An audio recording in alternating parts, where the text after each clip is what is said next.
HarperCollins presents The Smartphone Solution, Helping Your Family Thrive in a Digital Age, written and read by Dr Martha Deiros Collado. For the parents of today, who are doing things differently even when it's hard, I see you. We can do this together. Introduction. Smartphones are brilliant inventions. They can help you send messages, video call friends and family who are a long way away, and give you a sense of closeness to those people who are precious to you. They enable you to listen to podcasts and music, as well as letting you take photos and videos that preserve precious memories. You can also play games, learn about pretty much anything, and share your knowledge with other people. They are the best small computers you'll ever use. That's why most adults have one, and why children look up at their loving grown-ups and think, I want one of those too. Smartphones open a portal to the internet, this global computer network that's as vast as the sea. When you're playing in the sea, it can be fun, but if you're not careful, things can get tricky fast and unexpectedly. The sea often looks shallow by the shoreline, but you might sink waist deep after a couple of steps. The water could well look clear, but there might be sharp rocks, slimy algae, or spiky fish lurking under the sand. When frolicking in the sea, you might end up deeper than you meant to go, or get pulled out by the current and end up far from safety. Smartphones can feel a little like this too.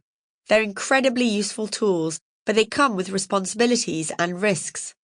There can be lots of things going on that you're not aware of at first glance. It's easy to click or swipe your way through the internet, but it can occasionally be tricky to find a way out.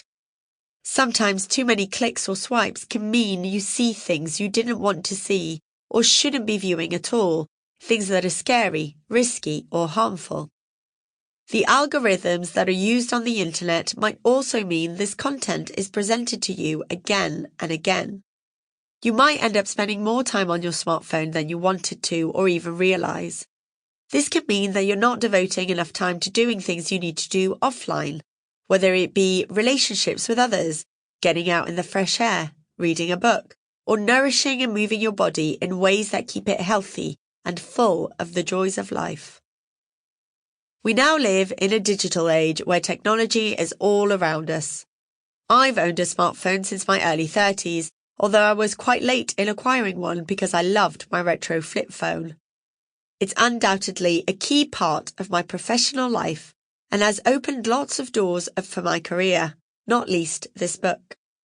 My smartphone helps me every day, whether it be navigating the best route into town, booking a taxi, or staying connected to my friends and family, and I'd struggle without it.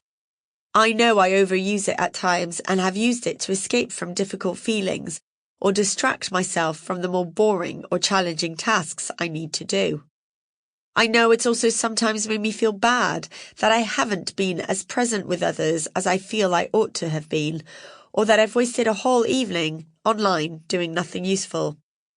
I know I can do better, and I know many parents and adults feel this too. Because here's the thing. Parents don't just have to consider the risks and benefits of their own smartphone use, but also how they're going to handle the issue of smartphones with their children. Saying, not yet, to your child about getting a smartphone can be hard, as can teaching them how to stay safe while using one once they do. But as a psychologist and a parent of 2 small children, I have both professional and personal skin in the game. It's not quite time for me to have this conversation with my daughters yet. Our eldest is 6 and our youngest has barely turned 18 months old. But with each passing day, I know I'm edging closer to questions like, when can I get a smartphone? And how old do I have to be to have my own smartphone? And things like, my cousin has got one, so why can't I have one too?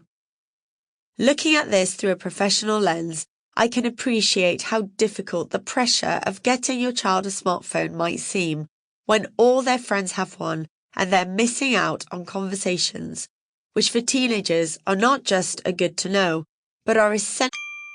Sample complete. Ready to continue?